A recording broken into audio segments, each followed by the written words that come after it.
Here's what you missed on Phathead and Cande in the morning. Weekdays 6 to 10 a.m. on My Country 96.1. It's the bald and the beautiful.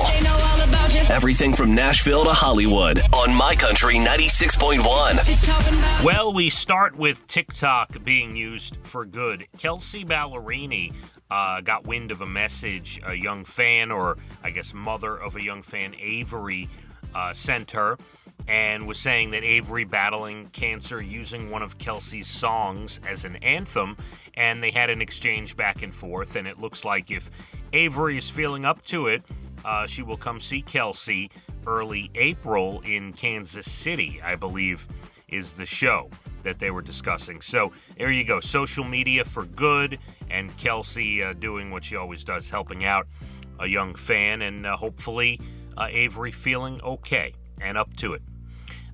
When you donate money to charities and some of these, disasters that happen and they ask for money, you don't know where it's going. Sometimes you're a little unsure, right? Well, the Concert for Carolina that Luke Combs and Eric Church threw, that raised $24.5 million. They have accounted for every dollar. The Charlotte Observer newspaper did a whole feature on the charities it went to. Luke Combs had 4 charities that got half the money, and Eric Church's foundation got the other half, and it's been confirmed. All the money was sent, received, every dollar accounted for, and as a matter of fact, half of that $24 million, about $12 million, that went to Eric Church's foundation, they said they spent about $1 million buying the land to build those houses that they are now going to build for the people they said they would do it for. And it's all coming together, and good job by Luke and Eric for getting that done in the correct way. Some sad news yesterday, a couple of passings. Roberta Flack passed at 88, battle with ALS, of course, Killing Me Softly. First time ever I saw your face. I mean, a bunch of hits, great voice.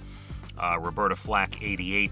And the legendary Al Troutwig that worked for MSG, passed at 68, very young. The article says at his home on Long Island after a battle with cancer. 68 for Al Troutwig. And, I remember up until recently, Al Troutwig was on MSG up until maybe, I don't know, is it 5, 6, 7 years ago, was the pregame and postgame for Rangers, Knicks, Yankees. What a legendary broadcaster. What a great sound. Made games sound exciting and like you needed to watch them. And really part of my youth and my adulthood, as a matter of fact, as well. Same as my dad. My father, also big fan of Al Troutwig. And, passed at 68. We got word yesterday. Meghan Markle being accused of ripping off Pamela Anderson's show with her new show on Netflix.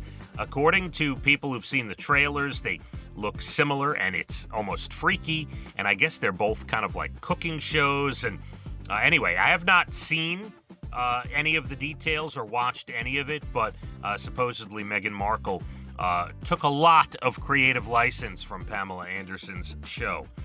Jon Stewart cut his hand on a mug that broke during a Daily Show rant about prescription drug prices, and he kept on going. He actually mentioned after the cut, he said, I might be going to the hospital after this. No word on exactly if he did or what happened. Seems okay, but had a pretty good gash from that broken mug.